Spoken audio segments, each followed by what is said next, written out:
మన గోవిందుని చూసారా అత్తయ్య? ఏమిటి మీ వారింకా విదేశాల్లోనే ఉన్నారా? చాలేరా నటన. నువ్వు ఎవతివే? మన నారాయణమ్మ? అవును తాత. అలా చెప్పు. వయసు అయిపోయింది కదా, కళ్ళు కనపడటం లేదు. అన్నట్టు నీకు ఇంకా పెళ్ళవలేదా? ఇంకా అవ్వలేదే. అలాగా. అయితే నువ్వు ఒక పని చేయి. ఖాళీ సమయాల్లో మా ఇంటికి వచ్చావంటే ఓ చక్కటి కుర్రాన్ని నేను వెతికి పెడతాను. ఏమంటావు మరి? ఈ యాక్టింగ్ కాస్త స్టేజ్ మీద చూపించు. అక్కడికి వెళ్ళి అందరిని చూసి కళ్ళు తిరిగి పడిపోకుండా ఉండు. ఎవరు కళ్ళు తిరిగి పడతారో అది చూద్దాంలే. రతి రా, మనం వెళ్ళి అక్కడ కూర్చుందాం. పదమ్మా. బుజ్జి, ఫ్లాస్క్ తేవడం మర్చిపోకు. అలాగే. పద.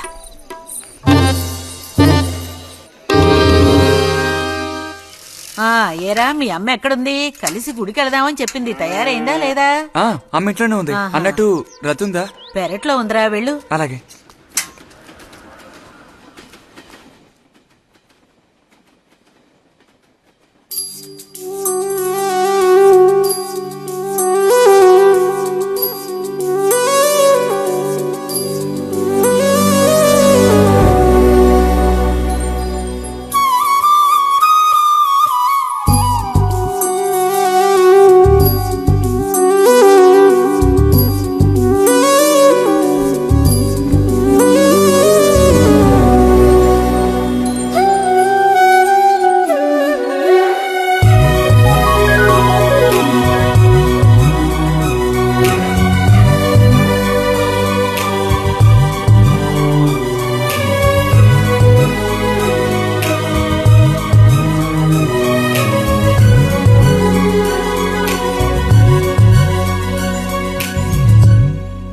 రతి, వీక్లీ పుస్తకాలు తీసుకొచ్చాను.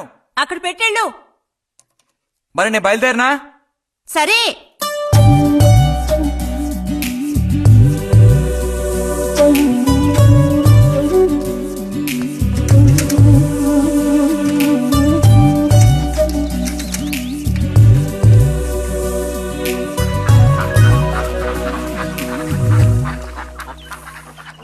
పిలిచిన చోటుకొస్తుంది. చెప్పినట్టల్లా చేస్తుంది. ఎవరు? ఎవరైనా సరే. మహారాజులు సైతం ఆ కాలంలో మహారాణులను వశపరచుకోవడానికి ఈ విద్య ప్రయోగించారు. ఏం విద్య? వశీకరణం. వశీకరణమా? భస్మం. ఏ భస్మం?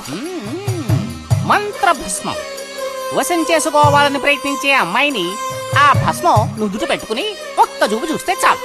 ఆ అమ్మాయి కూడా అదే విధంగా నిన్ను చూసిందనుకో, కాయ పడ్డైనట్టే. కాకపోతే దానికి ఒక పద్ధతి ఉంది. శుభ్రంగా స్నానం చేసి ఆ భస్మాన్ని నుదుట పెట్టుకోవాలి. తను నిన్ను చూసేంత వరకు నోరు తెరిచి ఒక్క మాట కూడా మాట్లాడకూడదు. రాత్రి వెళ్లి పిలిస్తే నిద్రపోతున్న మంచం మించి కూడా లేచి వచ్చి తోక ఆడించుకుంటూ నించుంటుంది. ఇది ఎక్కడ దొరుకుతుందంటావు? ఏది? నువ్వు చెప్పిన భస్మం సృష్టించాలి. ఎలా? కాస్త ఖర్చు అవుతుంది. మరి ముందు ఏం చేయాలో చెప్పు. జత కలిసిన ఓసరవెల్లి ఉందే, ఓసరవెల్లి, దాని మీద పేడ విసిరి పట్టుకోవాలి. అది కూడా కడుపుతో ఉన్న ఆవు పేడ విసిరి. అప్పుడు అది కాస్త ఊపిరాగి చస్తుంది. ఆ చచ్చిన దాన్ని తీసుకొచ్చి కొబ్బరి చెట్టు చిటారు కొమ్మను ఎండబెట్టి పొడి చేయాలి. తర్వాత దానికో మంత్రం ఉంది. ఆం ఫట్. కొబ్బరి చెట్టు చిటాన్ని కట్టి ఎండబెట్టాలా? గంగరాజు, కాసేదైనా జరిగే పని చెప్పు. కొంచెం కష్టమైన పనే. కాకపోతే నువ్వు చేయవలసిందల్లా ఒకటే. 2 ఊసర విల్లుల్ని పట్టివు చాలు. పట్టిచ్చావనుకో, మిగతా నేను చూసుకుంటాను. మనోధైర్యం కోల్పోకు. మా గురువు గారి దగ్గర దీనికేం కొదవలేదు. ఈ భస్మాన్ని మనం అడిగితే ఆయన ఇస్తారు. కొంచెం తీర్థ ప్రసాదాలు ఖర్చు అవుతుంది. ఎంత ఖర్చు అవుతుంది? ఎప్పటికో 5 రూపాయలు ఇచ్చావంటే పని అవుతుంది. నెత్తిన మూసుకోవచ్చు. ఏంటి 5 రూపాయలు చాలా? అదేం పెద్ద ప్రాబ్లం కాదు.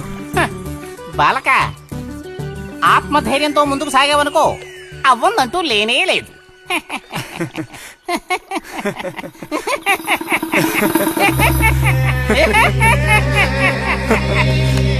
ఓం ఫట్ స్వాహా.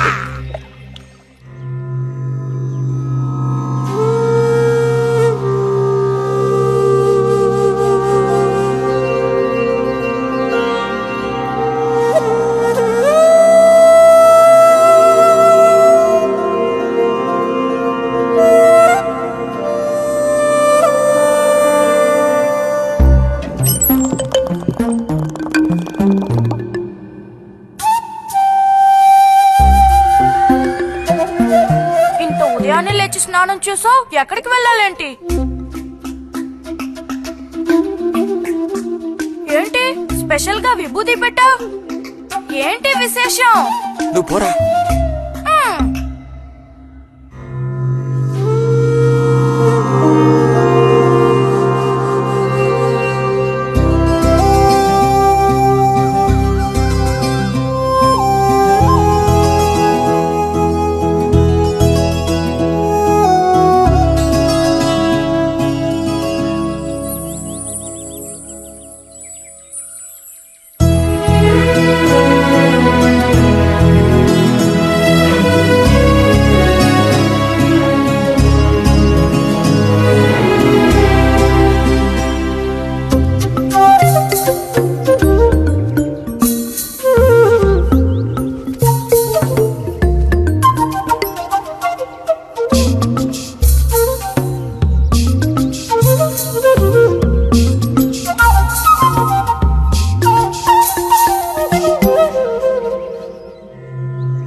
ఏంటి బుజ్జి ఇది?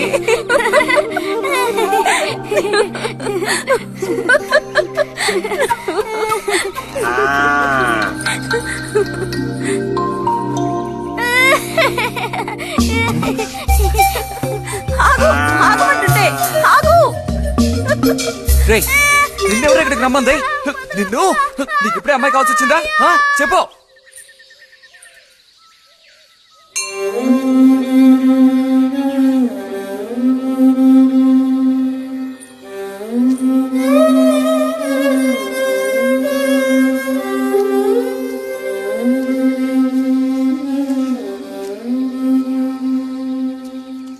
రండి సార్.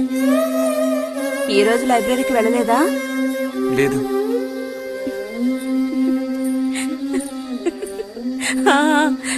ఆ రోజేంటి పెద్ద విభూతి పెట్టుకుని తపస్సు చేస్తూ కూర్చున్నావు? ఆ రోజు అడగాలనుకున్నాను, దేనికోసం తపస్సు చేస్తున్నావా అని. వశీకరించడానికి. ఎవరిని ఎవరిని వశీకరణ చేసుకోవడానికి? నిన్నిరతే.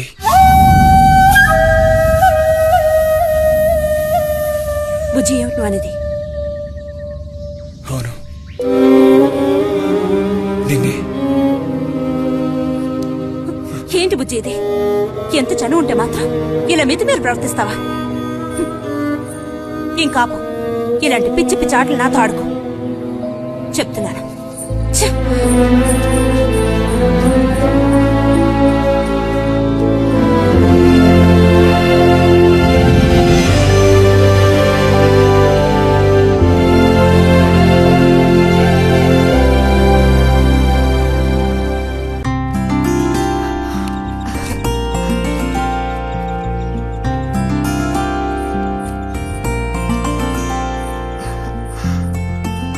ఎప్పుడొస్తున్నారంట? వచ్చే వారం వస్తున్నారట. ఉత్తరం చదువుతుంటే అమ్మాయి మొహంలో సంతోషం చూసినప్పుడే నాకు అర్థమైపోయింది. సరే గాని కృష్ణారావు ఎప్పుడు వస్తున్నట్టు రాశాడేమిటి? తారీఖేం రాయలేదు. ఇక్కడ వదినకి స్కూల్లో లీవ్లు ఇచ్చిన తర్వాత అక్కడ అన్ని ఊళ్ళో ఒక్కడు ఉండగలడా ఏంటి? ఓ మిలిటరీ వాడిని చేసుకుంటే ఆ బాధ ఏమిటో అప్పుడు నీకు తెలుస్తుంది. ఇగో నన్ను అడిగితే మాత్రం మిలిటరీ వాళ్ళు పెళ్లి చేసుకోకూడదు. పాపం వాళ్ళు కాపురం చేసేది 2 నెలలే, మిగతా 10 నెలలు ఆ తీపి జ్ఞాపకాలతో గడపాల్సిందే. అందుకే పాప ఆయన పెళ్లి చేసుకోకుండానే ఉండిపోయినట్టున్నారు. బాగా చెప్పావు. నీకో సంగతి తెలుసా, పూర్వం నేను బర్మాలో ఉండేటప్పుడు నా వయసు ఎంత ఉంటుందనుకున్నావు? 26, 27 లోపలే ఉంటాయి. అప్పుడు సాయంకాలాలు ఓ చక్కటి ప్యాంటు టీషర్టు వేసుకుని ఈవినింగ్ వాక్ వెళ్లేవాడిని. అప్పుడు చూడండి నాకు గ్లామరు. నీలా ఉండేవాడిని కాదు, బక్క వెధవాని. ఎంతమంది పెళ్లి చేసుకుంటామని వెంటబడేవారో తెలుసా? ఎక్కడా బర్మాలో. పాప అక్కడ రాజకుమారి కూడా వచ్చి లైన్ లో నుంచినట్టు. ఏంటి? ఇక చాలు నీ గోళ ఆపమావయ్యా, అబద్ధాల పుట్ట. ఎవరో నీ కోసం వెతుకుంటూ వచ్చారు, వెళ్ళి చూడు. ముక్క ముందు చెప్పాలి కదా, నువ్వు చెప్పకపోతే నాకు ఎలా తెలుస్తుంది? అప్పుడు సరితో వచ్చారో ఏమిటో, పోయిన వారమే రాసి పంపేస్తానన్నాను. ఆలస్యం అయిపోయింది కర్మ. ఈసారికి నిన్ను క్షమించి వదిలేస్తున్నా.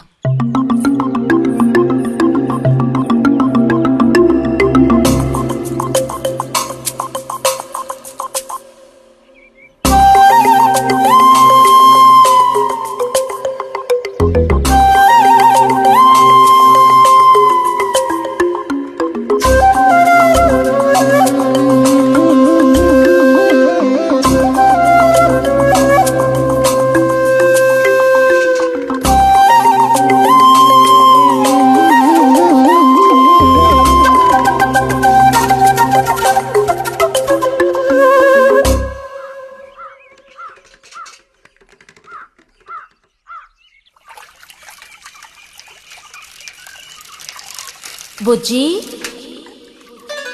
ఇదిగో ఇక్కడ. బుజ్జి,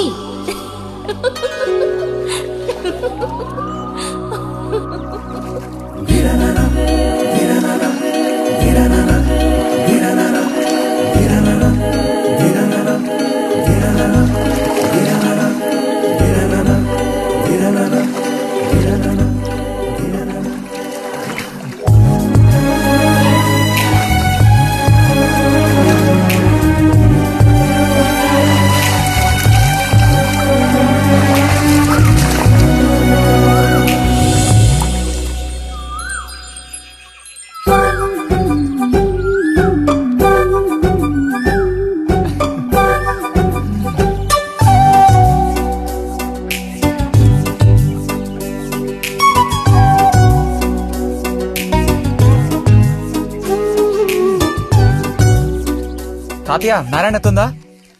ఎవరు బుజ్జా? లోపలుండి వెళ్ళు. నారాయణత,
రతి, ఇదిగో మ్యాగజైన్. దీనికి ఇప్పుడు తొందర ఏంటి?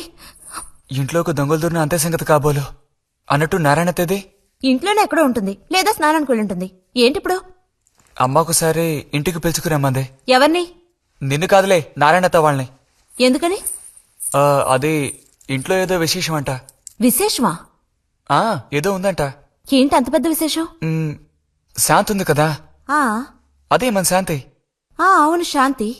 శాంతి త్వరగా చెప్పు బుజ్జి. నేను నీ చెవిలో చెప్తాను.